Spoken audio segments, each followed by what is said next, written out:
Hello, welcome. Today, we're going to have some more stories from Reddit.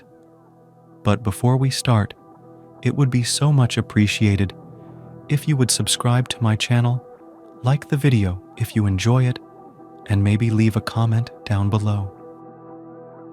These simple clicks would mean a lot to the future of this channel and really reward the effort that I put in every day. And now, without further ado, let's go. Here is my story. I've made some seriously bad decisions in my life many times, but never once did I think I'd end up with an STD. It all started when I got a new job and met Jenny. She seemed attractive back then. We would exchange silly jokes and flirt with each other at work. As time went on, things got more touchy-feely between us.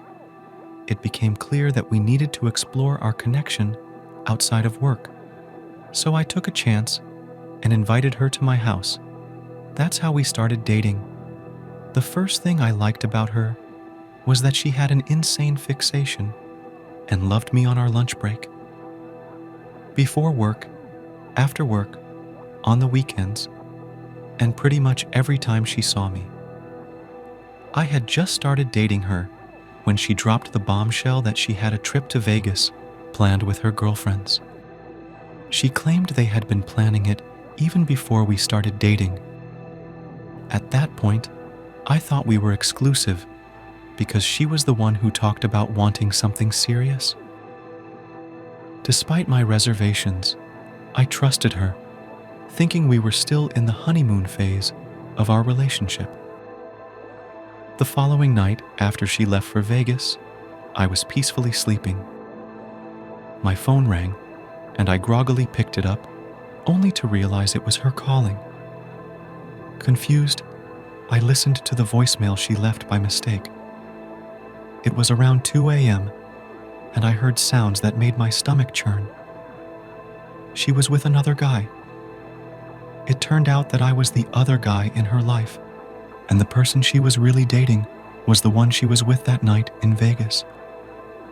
I felt a mix of shock, hurt, and betrayal as I learned the truth about our relationship.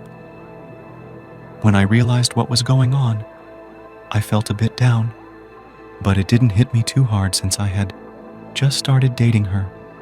I didn't care much anymore. I couldn't take her seriously after that and ended up using her for physical intimacy. I even dated other people, just like she was doing to me. I wasn't ready to emotionally commit to the relationship because I knew she cheated and had a lot of issues. I didn't confront her about the voicemail. Instead, I saved it, planning to use it against her later on. After a couple of months, she called me in a hole. She was upset because I never stopped dating other people, though I never hid it from her. She claimed to be a sweet girl who was only dating me, which was ironic considering what I knew from that revealing voicemail. The situation had become a tangled mess of emotions and misunderstandings. It was pretty amusing to see her face when I played the voicemail. She looked terrified, stammering something like, "Well, you're dating other people too." I responded, "Yeah, but I'm honest with you, whereas you're constantly lying to me and telling me I'm the only guy you're dating to try and make me feel guilty. Big difference." She seemed pretty pathetic as things unfolded. She became super attached, but I never took our relationship beyond hooking up. Her shadiness at the beginning made me hesitant to get more involved. I mean, who would want to deal with that? She kept pushing for commitment, but she was always dating other guys on the side. She'd cry, asking me why I didn't want a serious relationship with her, and I'd always bring up the constant stream of guys she dated behind my back. It was a cycle of drama and dishonesty that I didn't want any part of. She was a savage in bed, so I kept hooking up with her for the fun of it, while I focused on getting my life in order. I wasn't planning on getting into a serious relationship with her But it's tough to say no to that kind of connection, right? The catch was, if a girl is honest about not wanting a long-term relationship and a guy goes along with it, that's on him, not her.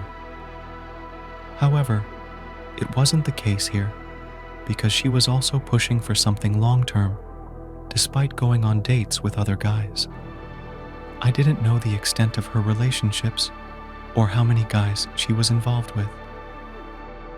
Honestly, it was just a comfortable situation. She was pretty cool to hang out with. And as I mentioned in another post, she had a crazy fixation and loved to give head all the time.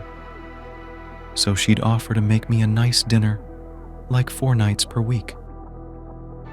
I was in the process of getting my life together, so I wasn't in a hurry to find someone else. I just went with the flow. One of the worst moments with her was when she got ridiculously drunk, yelling, "Why don't you love me? I love you so much." She attacked me with an empty wine bottle, chased me down the street still screaming, "Why don't you love me?"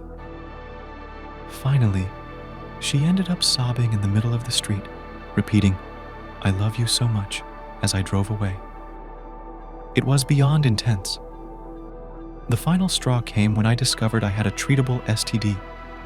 I had difficulty urinating, and I knew she was the only one I had been having unprotected sex with. When I confronted her, she denied it. I took her to the hospital to get tested, and after finding out she had it too, she started accusing me of being the one who gave it to her. That was it. We broke up. But she kept reaching out to me, making it hard to move on. Eventually, one of the guys she was seeing on the side turned into a serious relationship. I had no clue about it, and he found out she was cheating on him with me, even though I had already cut ties with her. They still ended up getting married. Despite that, she kept reaching out to me and tried to hook up behind her husband's back. We were still in touch through texts, but she claimed they weren't in a relationship, so she would occasionally try to reach out. It was pretty pathetic. Then, unexpectedly, I met the guy. He seemed like an amazing dude. I apologized to him and even played the voicemail she left on my phone, which surprised him because it was his voice. I also told him about the STD, which she had blamed on me, but coincidentally, he had it too and got treated. When she told him, she had lied to him, saying I gave it to her, and that was the reason why she broke up with me. The truth was, I broke up with her, and she was the one still reaching out to me. The whole situation was a web of lies and deceit. After our discussion, we hashed things out. And surprisingly, he forgave me. We had a few drinks together, and during our conversation, I told him about her attempts to cheat even though they had just bought a house together. The guy was well off, looked like Tim Tebow, and seemed really cool. She definitely didn't deserve him. I showed him proof of her trying to cheat on him with texts like, "Husband is out of town this weekend, and I'm going to be bored at home alone." I thought that implied something, but I could be wrong. Despite them recently buying a house, I unloaded all this information on him, thinking it would be enough to end their relationship, even though she hadn't texted me recently. The last text was a year earlier, when he claimed they were having a rough time. I still believed it would be enough for him to call it quits. Unfortunately, I was wrong. Their relationship seemed to withstand the storm, leaving me puzzled and wondering how someone so good could stay with someone who clearly didn't appreciate him.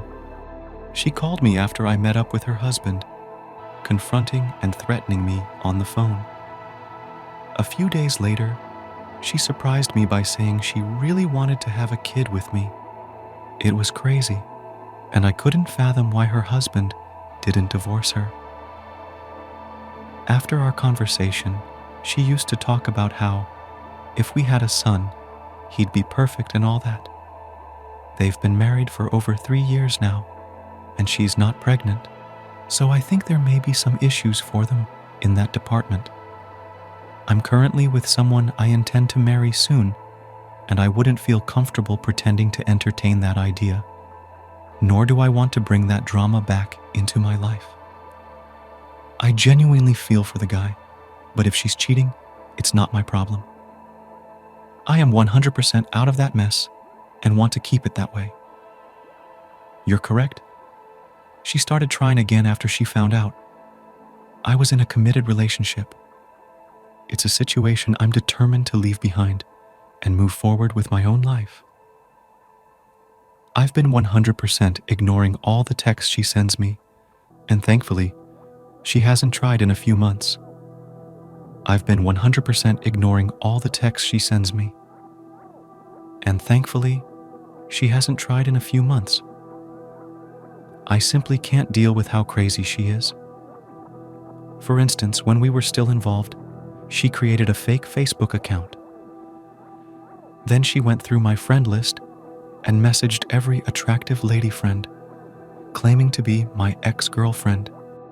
She told them I physically and emotionally abused her, and that she was just trying to warn others about how terrible I am. Of course, when my friends, who know I'm not like that at all, started sending me screenshots, she even used someone else's pictures. She denied it. I'm completely out of that mess and want no part of it again. I feel sorry for the guy, but I'm not willing to take a bullet for him. It's a tough situation. He seems like a great guy, but the signs are there, and he's choosing to ignore them. It's out of my hands, but I genuinely hope the best for him. What's even worse is that she's gained a lot of weight. Now she looks like a chubby 10-year-old Mexican boy, while he's a soccer coach for a university and still looks the part. I really don't understand how she managed to reel him in. The only thing I can think of is that they went to high school together. She was one of the popular girls, and he's had a thing for her ever since, with that image stuck in his head. It's puzzling. Thanks for your understanding. My life has significantly improved since I cut her out of it. Honestly, I wish I could go back in time and advise myself never to get involved in the first place. Yep, I'm actually inclined towards monogamy, and this situation was just an outlier for me. That's the story. If you liked it, please support us with a like, as well as subscribe to our channel. Write in the comments what you think about the story. Thank you for being here with us.